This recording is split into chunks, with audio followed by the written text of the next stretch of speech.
Assalamualaikum warahmatullahi wabarakatuh.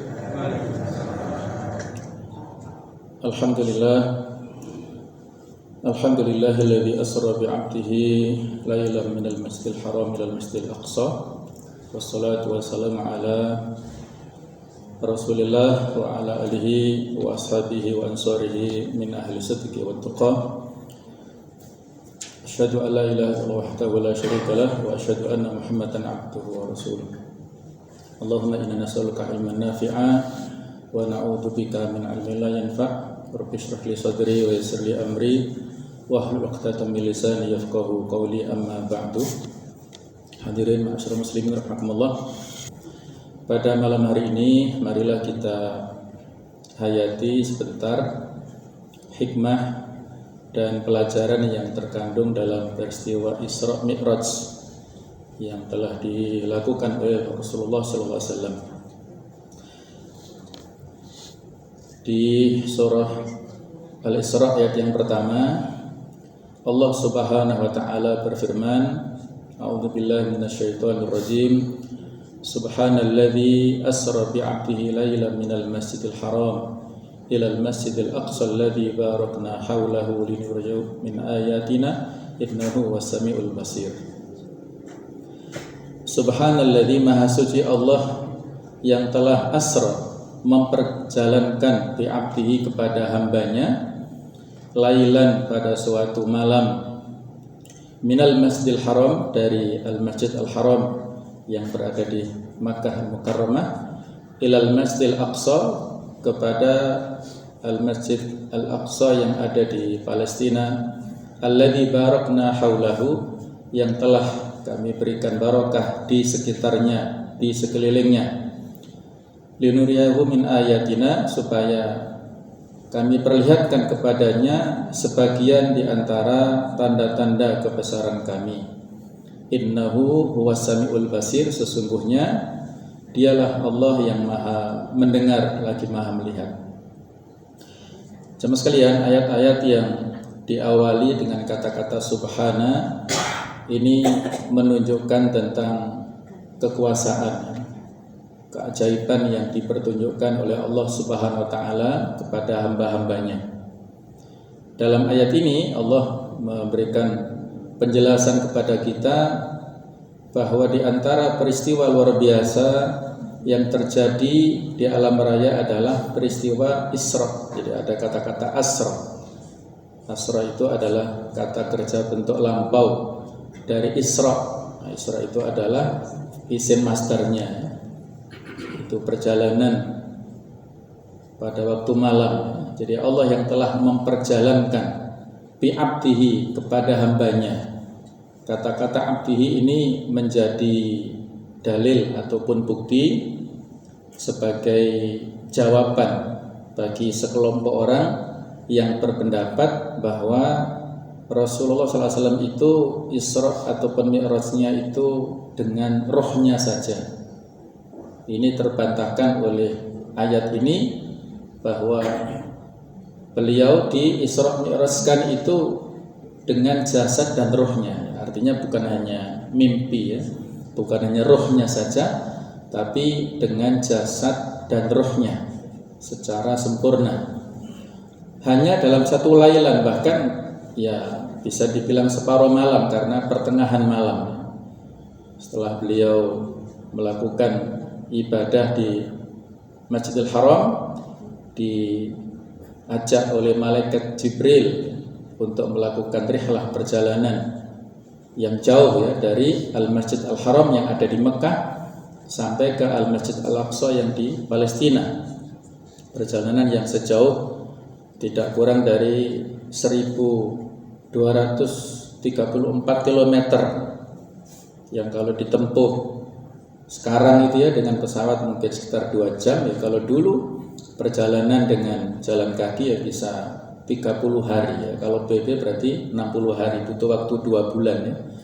Tapi beliau dengan izin dan kuasa Allah Ta'ala hanya menempuh perjalanan 1 malam, bahkan separuh malam itu. Yang mana diterangkan di sini bahwasanya Al-Masjid Al-Aqsa, Al-Aqsa itu artinya yang terjauh. ya, yang paling jauh yang ada di Palestina. Alladzi barakna haulahu, yang mana Masjidil Aqsa ini di Palestina diberikan barokah oleh Allah Subhanahu wa taala. Di antara keberkahan negeri Palestina adalah bahwa mayoritas para rasul yang disebutkan nama-namanya dalam Al-Qur'an, dari 25 nama rasul yang disebutkan dalam Al-Qur'an, ada beberapa pendapat ya, tapi di antaranya ulama mengatakan 12 itu diutus kepada bangsa Palestina. Jadi para rasul ini terdiri ataupun diutus ke empat negara ataupun 4 bangsa saat itu. Ada Palestina, ada Arab, ada Mesir, dan ada Irak. Nah, kalau yang dari Palestina itu diutus mayoritas ada 12, ada Nabi Lut, kemudian ada Ishak, Yakub, kemudian Zulkifli, ada Ilyasa, ada Zakaria, ada Nabi Yahya, dan ada juga Nabi Isa ya. Sedangkan yang diutus ke bangsa Arab itu kurang lebih ada 5, yaitu ada Nabi Hud yang diutus kepada kaum Ad, ada di Ahqaf. Ahqaf itu adalah di Yaman dan sekitarnya, termasuk daerah Arab. Kemudian ada Nabi Saleh yang diutus ke kaum Samud yang ada di Al-Hijr. Al-Hijr itu di luar utaranya Tabuk, sekitar 300 km dari utara Madinah. Kemudian ada Nabi Syu'aib yang diutus ke bangsa Madian. Bangsa Madian ini yaitu ada di perbatasan ya antara Hijaz dan Syam. Yang kemudian ada lagi yang keempat adalah Nabi Ismail alaihissalam yang diutus kepada bangsa Amalik. Amalik ini adalah pendatang dari Yaman yang datang ke Mekah ya, yaitu dari suku Jurhum. Kemudian yang terakhir adalah Rasulullah Muhammad SAW.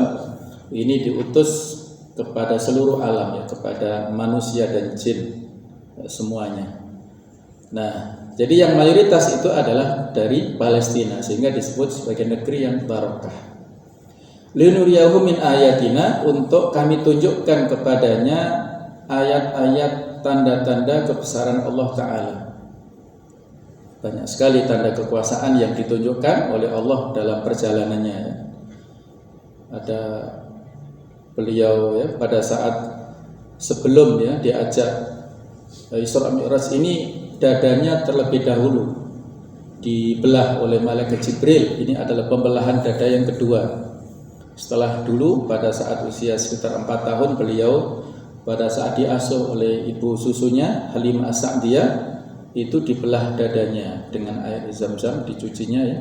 Kemudian dikembalikan lagi, yang dari peristiwa itulah akhirnya Halimah ini ketakutan dan akhirnya mengembalikan Nabi Muhammad kepada ibunya. Kemudian pembelahan dada yang kedua adalah pada saat sebelum peristiwa Isra. Ini untuk membersihkan hati Nabi Muhammad SAW, bukan karena sebelumnya kotor, tapi dalam rangka sebagai simbol ya, untuk lebih suci dan bersih lagi sebelum melakukan perjalanan yang maha dahsyat ini. Nah, teman sekalian, sebelumnya mari barangkali di antara kita ada yang mempertanyakan ya tentang waktu ya, waktu terjadinya peristiwa Isra dan Mi'raj ini. Memang belum ada kesepakatan di antara para ulama, para ahli sejarah, tidak ada yang sepakat, tidak ada polemik. Ini saya ambilkan dari kitab Ar-Rahiqul Makhtum karangan Syekh Sofiyur Rahman Al-Mubarakfuri. Kitab ini adalah kitab sirah yang terbaik, yang paling valid, yang pernah memenangkan lomba penulisan sirah nabawiyah, diadakan ya, oleh Rabitul Alam Islami, juara pertama. Penulisnya dari ulama India. Saya kira ini penting sebagai referensi kita masing-masing, sudah ada terjemahannya. Jadi kalau kita ingin mempelajari sirah, saya berikan rekomendasi untuk merujuk kitab Ar-Rahiqul Makhtum. Nah, beliau menyebutkan ada perbedaan 6 di sini. Bahkan Ibnu Hajar di dalam kitab Fathul Bari itu menyebutkan sampai 10 pendapat. Nah, pendapat yang pertama terjadinya Isra Mi'raj itu adalah pada tahun pertama Bi'tsah. Bi'tsah adalah kenabian ya, pada saat diangkatnya beliau sebagai nabi. Ini pendapat Ibnu Jarir At-Tabari, beliau juga seorang ahli sejarah dan juga ahli tafsir. Kemudian pendapat kedua terjadi pada tahun 5 Bi'tsah. Ini pendapat Imam Nawawi dan Al-Qurtubi. Yang ketiga ini terjadi pada malam 27 Rajab tahun 10 kenabian, yaitu pendapat Al-Alamah Al-Mansurfuri. Yang keempat terjadi pada bulan Ramadan 12 kenabian. Yang kelima pada bulan Muharram tahun 13 kenabian. Yang keenam terjadi pada bulan Rabiul Awal tahun 13 kenabian. Syekh Sofiyur Rahman memberikan komentar untuk pendapat 1, 2, dan 3 itu menurut beliau tidak kuat. Kenapa? Karena para ulama sepakat bahwa meninggalnya Khadijah itu adalah sebelum diwajibkannya sholat 5 waktu. Nah, sementara para ulama memiliki ijma atau kesepakatan bahwa sholat 5 waktu ini tasyriknya, penurunan syariatnya itu pada peristiwa Isra Mi'raj. Nah, jadi maksudnya apa? Ya, kalau kita lihat dalam sejarah, bahwasanya nanti kita ulas juga ya, bahwasanya latar belakang Isra Mi'raj ini adalah menjadi semacam tasliyah. Tasliyah itu adalah hiburan ya. Beliau mengalami kesedihan yang amat mendalam. Meninggalnya Abu Thalib dan meninggalnya Khadijah itu terjadi pada tahun itu. Jadi setelah peristiwa pemboikotan massal, lockdown massal gitu ya, atau embargo massal totalitas dari suku-suku Arab kepada Bani Hashim, yang itu terjadinya bukan hanya 1-2 hari, bukan hanya 1-2 bulan ya. Kita masih ingat bagaimana awal pandemi dulu ya. Berapa lama itu Pak? Lockdownnya itu 2 bulan atau berapa itu kita sudah merasa sumpek gitu ya, nggak boleh keluar kemana-mana. Nah ini terjadi embargo itu, lockdown total itu selama 3 tahun lamanya. Mulai Muharram tahun 7 kenabian sampai dengan bulan Muharram tahun 10 kenabian. Nah, meninggalnya Abu Thalib dan Khadijah ini pun para ulama beda pendapat mana yang lebih dulu meninggal, apakah Abu Thalib dulu atau Khadijah dulu ya. Tapi sepakat meninggalnya itu di tahun yang sama. Ada yang mengatakan di Rahul Maktum ini Abu Thalib meninggal pada bulan Rajab tahun 10 kenabian, kemudian Khadijah itu pada tanggal 15 Ramadan tahun 10 kenabian. Nah, coba ya kita bandingkan ya. Jadi kalau terjadinya Isra Mi'raj ini adalah setelah meninggalnya 2 orang tokoh itu yang membackup dakwah beliau. Nah, ternyata di sini pendapat Al-Mansurfuri ini 27 Rajab 10 kenabian. Berarti kan sebelum meninggalnya Khadijah. Ya. Paham ya? Jadi sebelum meninggalnya Khadijah. Kalau asumsi saya pribadi itu ya 11 kenabian, tapi yang berpendapat 27 Rajab tahun 11 kenabian nggak ada. Tidak ada di antara ulama yang berpendapat 27 Rajab tahun 11 itu nggak ada. Yang ada ya ini 10 kenabian. Artinya ya, teman sekalian bahwa tentang waktu ini tidak ada kesepakatan di antara para ahli sejarah. Ini tidak mengurangi esensi ya. Tidak mengurangi keutamaan dari peristiwa ini, karena ibrahnya bukan soal waktu ya, tapi ibrahnya itu adalah dalam hal bagaimana kita mengambil pelajaran tentang kekuasaan Allah Ta'ala yang demikian luar biasa, mengambil pelajaran tentang hasil yang nanti kita ketahui dari hadits ya, bagaimana sepulang beliau setelah peristiwa Isra Mi'raj itu. Jadi yang kita ambil pelajaran adalah hikmah ataupun kejadian-kejadian yang terjadi, bukan soal waktunya. Jadi sekali lagi ini tidak mengurangi esensi dari peristiwa Isra Mi'raj ini. Allah a'lam bishawab. Nah, kemudian jemaah sekalian, pembahasan tentang Isra Mi'raj ini luas ya, tapi coba kita akan bahas secara singkat-singkat saja ya. Bahwasanya tentang pengertian insyaallah sudah kita pahami bersama. Isra itu adalah perjalanan ya, pada saat malam hari dari Masjidil Haram di Mekah sampai ke Masjidil Aqsa di Palestina. Kemudian Mi'raj secara bahasa adalah naik, artinya naik dari Masjidil Aqsa ke Sidratul Muntaha. Nah, yang digunakan kendaraannya buraq, ini kendaraan khusus yang lebih kecil daripada kuda dan lebih besar daripada keledai ya. Jadi pertengahan, dan kecepatannya sejauh mata memandang, makanya dinamakan buraq dari kata-kata barq. Barq itu adalah kilat, jadi secepat kilat, luar biasa ya. Tidak ada yang menyamainya. Nah, kemudian latar belakangnya ya, sudah kita sampaikan, itu adalah karena menjadi hiburan. Seperti misalnya kalau kita sehabis melaksanakan tugas berat, ada kesedihan yang mendalam, maka kalau kita diajak studi wisata ya, atau study tour, kira-kira gimana Pak? Seneng ya? Wisata kemana, tempat yang indah itu sebagai refreshing gitu ya. Nah, beliau mengalami tugas yang berat, ada pemboikotan total selama 3 tahun, kemudian meninggalnya Abu Thalib, meninggalnya Khadijah.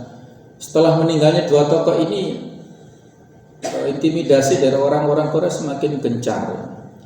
Akhirnya beliau ingin membuat ekspansi ya, ke Taif untuk berdakwah. Ternyata malah dilempari batu oleh penduduk Taif ya, sampai berdarah-darah. Kemudian ada beberapa orang tokoh yang didatangi beliau juga masuk Islam, di antaranya Abu Dzar Al-Ghifari, tokoh sahabat terkenal ya. Beliau masuk Islamnya adalah menjelang peristiwa Isra Mi'raj ini. Jadi ada tokoh-tokoh yang masuk Islam.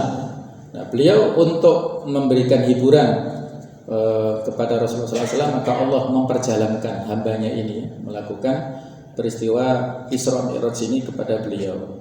Di samping itu, jemaah sekalian, ada sebuah filosofi yang barangkali penting ya untuk kita sadari, bahwasanya orang-orang ahli kitab, yaitu orang Yahudi dan Nasrani, itu sering melakukan perang urat saraf, menyerang Rasulullah SAW. Bukan serangan fisik. Kalau serangan fisik kan datang dari orang-orang Quraisy. Orang Yahudi Nasrani ini menyerang secara psikologis dan secara fikriyah, intelektual. Jadi mereka memberikan penolakan tentang kerasulan Nabi Muhammad SAW, dan mereka mengembuskan isu bahwasanya Nabi akhir zaman itu adalah dari Bani Israel. Itu yang disebarluaskan ya. Jadi mereka menolak kerasulan Nabi Muhammad ini adalah hasatan min indi anfusihim. Mereka hasad dari diri mereka. Mereka inginnya yang datang Nabi akhir zaman itu dari Bani Israel, sementara Nabi Muhammad bukan keturunan Israel. Israel adalah nama lain dari Nabi Yakub ya. Yakub itu nama lainnya Israel. Isra itu adalah hamba, itu Allah. Israel artinya hamba Allah. Ada juga makna Israel adalah yang biasa melakukan perjalanan pada malam hari. Jadi Israel ini, Yakub ini ada konflik dengan saudara kembarnya. Is namanya itu. Ya mereka ya nggak akur, kembar tapi nggak akur ya, karena ada sisi-sisi hasad ya, di Is itu ya. Nah akhirnya dia disuruh pergi oleh Ishak untuk melakukan perjalanan ke Irak. Nah itu perginya pada malam hari, karena kalau siang hari khawatir ketahuan saudaranya. Tapi akhirnya mereka happy endingnya. Akhirnya mereka rukun dan bekerja sama. Nah cuma sekalian, nah akhir zaman ternyata datang Nabi Muhammad yang keturunan dari Nabi Ismail. Kalau Bani Israel kan keturunan dari Yakub ya, Yakub pada Ishak kan ayahnya. Walaupun sama ya, kakeknya juga sama, ujungnya kepada Nabi Ibrahim, tapi itulah ya, mereka karena hasad saja. Jadi dihembuskan, Nabi itu ya identik dengan Bani Israel, identik dengan negara Palestina. Jadi ada Palestinanya di sini ya. Nabi Muhammad bukan dari Palestina, dihembuskan jadi ya, supaya ada penolakan dari orang-orang Arab.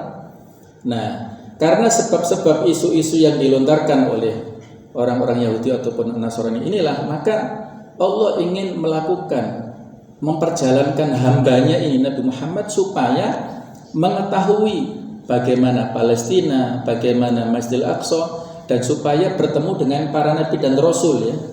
dalam tanda kutip para seniornya dulu gitu ya. Perkenalan dan bertemu dengan para nabi dan rasul yang itu ditemui dalam peristiwa ini. Nah, nanti kita singgung ya. Jadi pada saat beliau menceritakan pada pagi harinya ya sepulang dari peristiwa Isra Mi'raj ini, orang-orang Quraisy Mekah geger semuanya ya. Mereka nggak percaya, mereka menganggap Nabi Muhammad ini gila dan sebagainya ya. Dan mereka menguji apakah memang betul dia menemukan atau melihat, supaya ini ya menguji ya bagaimana disuruh menggambarkan tiang Masjidil Aqsa itu berapa bentuknya, bagaimana mensifatinya, bagaimana, dan beliau menceritakannya dengan detail dan persis sama seperti itu. Bahkan ada beberapa kafilah dagang yang melakukan perjalanan dari, kan biasa orang-orang Mekah ya, orang-orang Quraisy itu melakukan perjalanan ke Syam itu biasa. Kalau mereka musim dingin ke Yaman, rihlata syita wa shaif ya, musim dingin ke Yaman, musim panas ke Syam itu biasa. Jadi pada saat beliau melakukan perjalanan dengan Buraq itu berpapasan dengan kafilah dagang ini, menceritakan untanya mereka bagaimana itu bisa. Tapi orang-orang Quraisy tidak percaya dengan kisah itu, walaupun sudah detail mereka nggak percaya. Nah itulah sudah tertutup hatinya. Yang mempercaya adalah Abu Bakar As-Siddiq ya. Beliau mengatakan kalau Nabi Muhammad menceritakan bahkan yang lebih dari itu aku pasti percaya. Saya tidak pernah mendapatkan Nabi Muhammad berdusta. Sehingga beliau diberikan julukan As-Siddiq, yaitu orang yang sangat mempercayai, mulai dari peristiwa itu ya. Jadi latar belakang seperti itu. Kemudian kedudukannya maksudnya adalah urgensinya ya. Isra Mi'raj adalah merupakan peristiwa yang penting, menjadi hiburan kepada beliau dan juga menjadi momentum ya disyariatkannya sholat, dan juga ada peristiwa-peristiwa luar biasa yang beliau hadapi, dan juga dari sisi politis tadi ya, menghadapi orang-orang Yahudi yang seperti itu. Kemudian perjalanan Isra Mi'raj nanti kita akan singgung, dan hasilnya bagaimana, hikmahnya bagaimana, kita akan singgung singkat-singkat ya. Nah jemaah sekalian, pada saat peristiwa perjalanan ini beliau mampir ya ke kota Yathrib yang sekarang disebut Madinah Munawwarah, dulu bernama Yathrib. Kemudian beliau juga melewati singgah di kota Madian, yaitu kota tempat persembunyian Nabi Musa dari kejaran Fir'aun ya. Madian ini adalah kotanya Nabi Syu'aib. Nabi Musa diberikan semacam suaka politik ya oleh Nabi Syu'aib. Nah ini juga ada kemiripan ya. Jadi memang kisah-kisah para nabi dan rasul ini ada kemiripan, yang dengan itulah Nabi Muhammad SAW itu memiliki kekuatan batin untuk menghadapi sekian banyak tekanan dari orang-orang Quraisy dan musuh-musuh Islam yang lain. Kalau Nabi Musa mendapatkan permusuhan ya dari Fir'aun dan mendapat semacam suaka politik perlindungan dari Nabi Syu'aib yang itu beda kewarganegaranya dengan Nabi Musa, itu ada kemiripan ya dengan yang dialami Rasulullah SAW. Beliau pada saat menghadapi tekanan yang sekian kuat daripada orang-orang Quraisy dan kafir di Mekah, justru yang memberikan perlindungan adalah kaum Ansor dari Madinah, yang bukan dari warga bangsanya atau dari tanah kelahirannya, tapi dari lainnya, dari Madinah. Ini ada kemiripan. Dan beberapa peristiwa Nabi dan Rasul yang lainnya juga sama. Ketika beliau menghadapi bagaimana kekafiran yang dialami oleh paman beliau Abu Thalib misalnya, itu ada kemiripan kan dengan Nabi Ibrahim ya. Bahkan Nabi Ibrahim diceritakan malah ayahnya sendiri yang tidak mau mengimani ya, bahkan menjadi pembuat berhala itu kan. Nah, jadi dengan peristiwa-peristiwa itulah beliau hatinya semakin kuat. Nah, kita juga seperti itu ya. Ketika kita mendapatkan banyak tekanan, banyak musibah ataupun ujian dari Allah Ta'ala, maka di antara cara untuk menguatkan kesabaran kita adalah membaca sejarah masa lalu umat-umat dan para generasi sebelum kita. Cobaan yang diderita mereka itu jauh lebih berat daripada kita. Kita biasa-biasa saja, maka harus meningkatkan kesabaran. Beliau juga mampir di Bukit Tursina, yaitu tempat Nabi Musa menerima wahyu, dan juga Baitul Lahmi atau sekarang Baitul Maqdis yang disebut sekarang Bethlehem, yaitu kota tempat lahirnya Nabi Musa alaihissalam. Dan beliau juga akhirnya naik Mi'raj ke langit yang pertama, bertemu dengan Nabi Adam alaihissalam, dan ditampakkan di sebelah kanan ruh para syuhada dan sebelah kiri adalah ruh orang-orang yang sengsara. Kemudian pada langit yang kedua bertemu dengan Nabi Yahya bin Zakaria dan Nabi Isa bin Maryam alaihissalam. Kemudian pada langit yang ketiga bertemu dengan Nabi Yusuf alaihissalam, dan pada langit yang keempat bertemu dengan Nabi Idris alaihissalam. Pada langit yang kelima bertemu dengan Nabi Harun bin Imran alaihissalam. Pada langit keenam beliau bertemu dengan Nabi Musa bin Imran, yaitu saudaranya Nabi Harun ini. Saat itu Nabi Musa menangis karena umat Nabi Muhammad lebih banyak yang masuk surga daripada umatnya, ya, bukan karena hasad ya, tapi ini ya semacam ghibthah lah ya, hasad atau iri yang positif yang sudah kita sampaikan dulu. Kemudian pada tingkat yang ketujuh bertemu dengan Nabi Ibrahim alaihissalam, yang saat itu Nabi Ibrahim sedang bersandar di Baitul Ma'mur. Baitul Ma'mur itu adalah Ka'bahnya para malaikat, yang posisinya persis tepat di atas Ka'bah Mekah sana. Jadi kalau ditarik garis lurus, Ka'bah di Mekah lurus ke atas, itu di atas langit ketujuh ada Baitul Ma'mur, tempat tawafnya para malaikat, sebagai poros langit yang luasnya luar biasa. Setiap hari masuk 70.000 malaikat dan tidak keluar sampai hari kiamat. Setiap hari, coba kita bayangkan, setiap hari masuk dan mereka tawaf tidak keluar sampai hari kiamat. Artinya luar biasa besarnya ya. Malaikat sudah besar luar biasa, dan ini 70.000 malaikat yang masuk ke situ. Jadi luar biasa. Nah, jadi disitulah ada Nabi Ibrahim yang bersandar ya di Baitul Ma'mur, dan akhirnya beliau naik ke Sidratul Muntaha ya, yang mana beliau kemudian mendekat pada Allah secara dua busur. Ini ada perbedaan ya.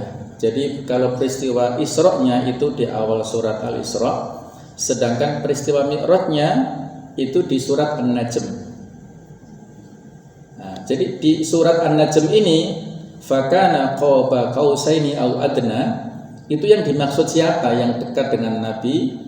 Bahkan sejarah dua busur ini, satu pendapat Allah Ta'ala dan pendapat yang lainnya adalah malaikat Jibril. Nah, jadi ada perbedaan di sini ya. Nah, jadi di sini biasalah namanya khilafiyah ya, perbedaan pendapat. Nah, kemudian Allah Ta'ala mewahyukan kepada Nabi Muhammad SAW 50 waktu sholat. Kemudian beliau kembali melewati Nabi Musa, dan saat itu Nabi Musa memberikan nasihat supaya Nabi Muhammad memohon keringanan. Akhirnya diajak Jibril lagi untuk menghadap Allah, diturunkan menjadi 10 waktu sholat. Kemudian ketika sampai kapan Nabi Musa disuruh minta keringanan lagi menjadi 5 ya. Dan saat itu sudah 5 waktu sholat, tapi nilainya sama dengan 50, karena satu kali sholat sama dengan 10 kali lipat. Ya barangkali ada pertanyaan, Allah kan maha tahu ya, dengan kekuatan umatnya Nabi Muhammad, kenapa nggak langsung 5? Nah, mungkin ini ada pertanyaan. Memang Allah alam bisawab jawabannya ya. Tapi hadis ini adalah hadis yang sahih. Cerita-cerita tentang Isra Mi'raj ini hadisnya sahih yang tidak bisa kita ingkari ya. Jadi mungkin di antara hikmahnya adalah di sini menunjukkan semacam rukhsah keringanan ya, keringanan dari Allah Ta'ala, yang ini menjadi pelajaran bagi kita semuanya supaya sebagaimana dalam hadis ya, yassiru wa la tu'assiru, kita ini dianjurkan untuk memberikan keringanan ya, jangan mempersulit ya, jangan memperrumit. Yassiru wa la tu'assiru, basyiru wa la tunafiru, berikanlah berita gembira, jangan menakut-nakuti ya. Jadi seperti itulah prinsip kita sebagai kaum muslimin, senantiasa memberikan keringanan, memudahkan urusan orang lain. Ketika kita sering memudahkan urusan orang lain, maka saatnya Allah akan memberikan kemudahan kepada urusan-urusan kita, ya, kembalinya pada kita sendiri. Nah, cuma sekalian, tentang khilafiyah pendapat ya, atau polemik apakah Nabi Muhammad SAW melihat Allah secara langsung atau tidak. Ini ada perbedaan pendapat ya, tapi yang saya ikuti adalah bahwasanya berdasarkan hadis Sahih Muslim ini, ketika Rasulullah SAW pulang dari peristiwa Isra Mi'raj ini, ya tadi sudah kita ceritakan ya, di antara tokoh-tokoh yang masuk Islam adalah Abu Dzar Al-Ghifari. Itu datang jauh-jauh dari suku Ghifar Ghifar itu dekat dengan Syam sana, datang langsung ke Mekah.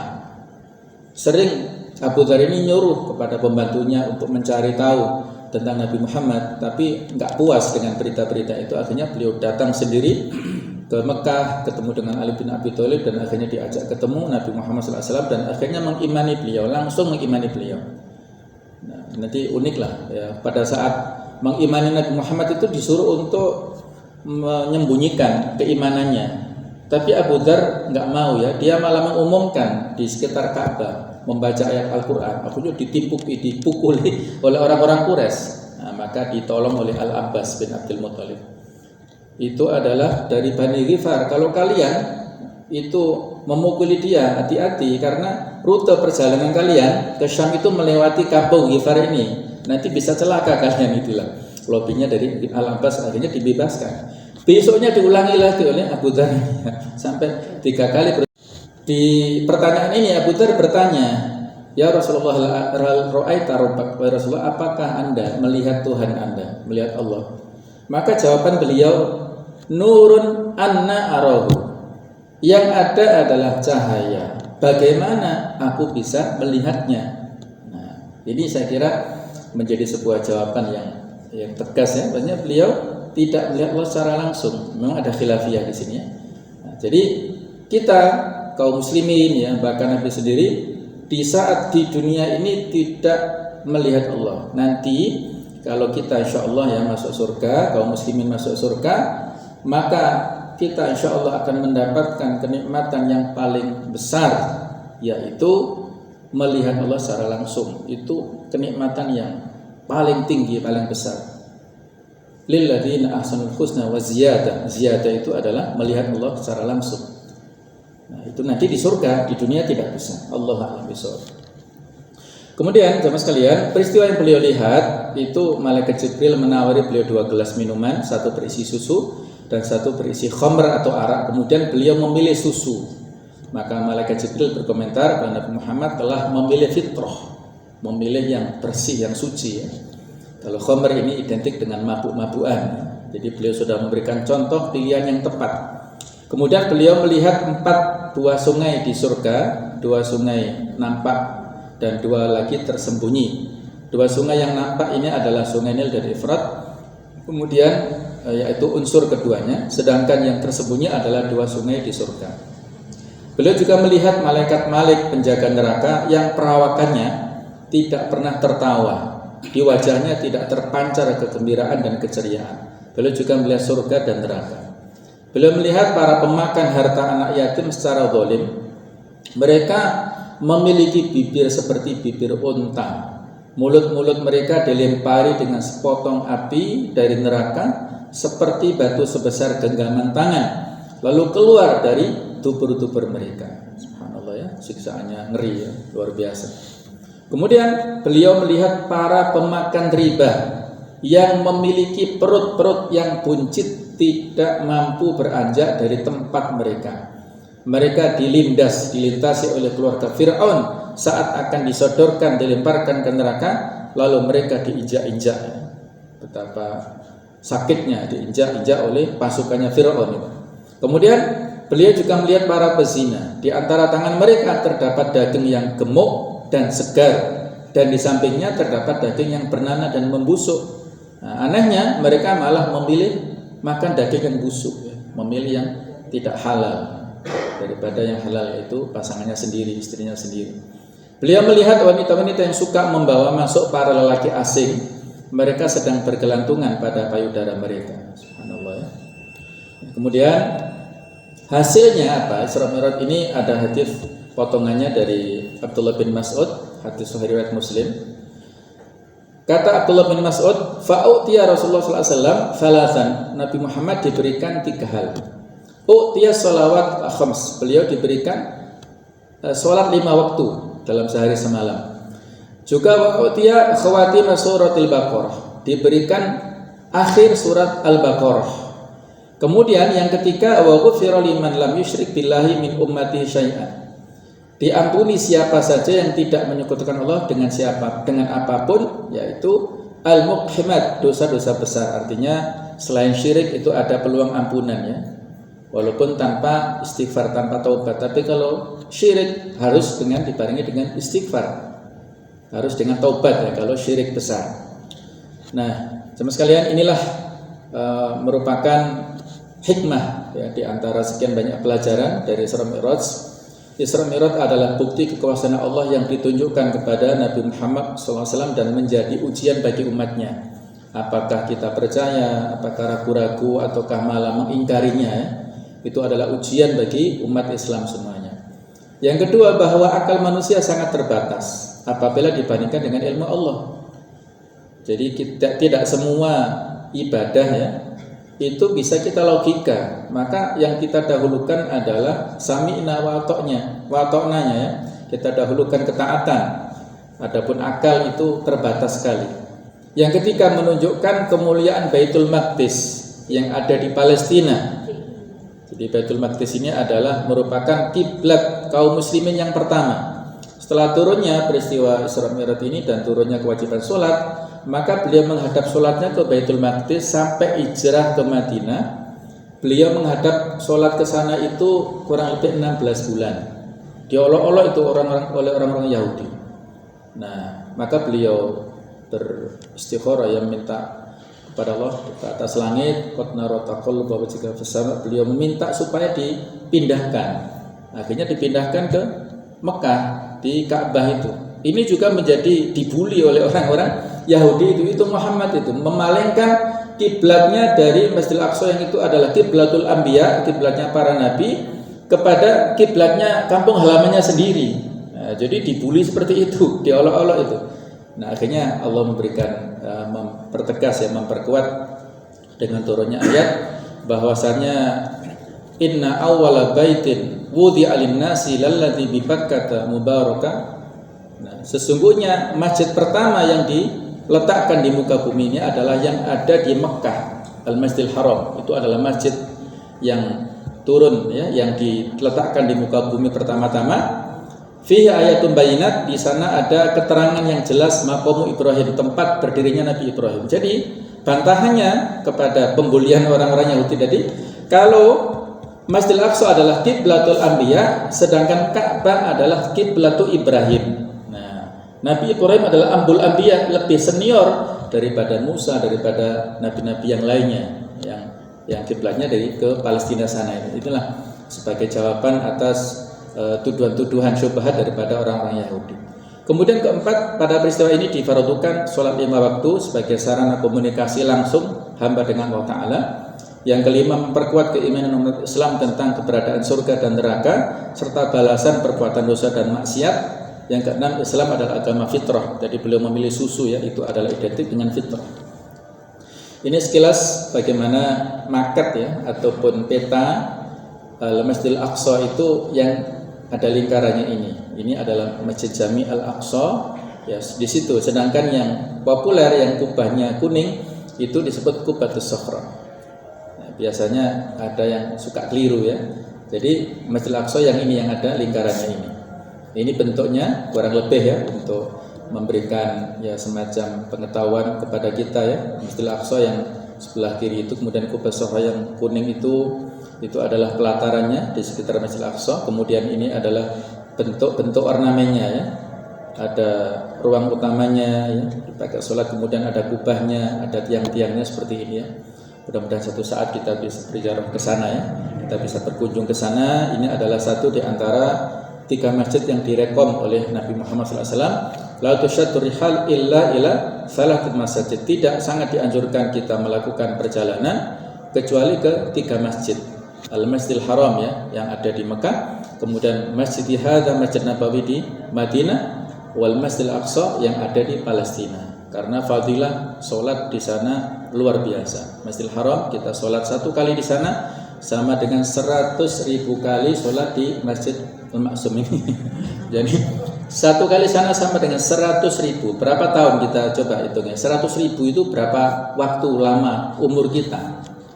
Kemudian di Masjid Nabawi sama dengan 1000 kali lipat dibandingkan dengan sholat di masjid lainnya. Di Masjidil Aqsa sama dengan 500 kali lipat dibandingkan dengan sholat di masjid lainnya. Mudah-mudahan Allah Ta'ala senantiasa memberikan anugerah keimanan kepada kita semuanya, memberikan kesehatan dan juga menjaga ya istiqomah kita semuanya sampai kita husnul khotimah, dan mudah-mudahan kita bisa menghayati dan mengamalkan pelajaran-pelajaran dari peristiwa Isra Mi'raj ini. Mudah-mudahan ada manfaatnya. Kurang lebihnya maaf. Subhanakallahumma bihamdik asyhadu alla ilaha illa anta astaghfiruka wa atubu ilaik. Wassalamualaikum warahmatullahi wabarakatuh.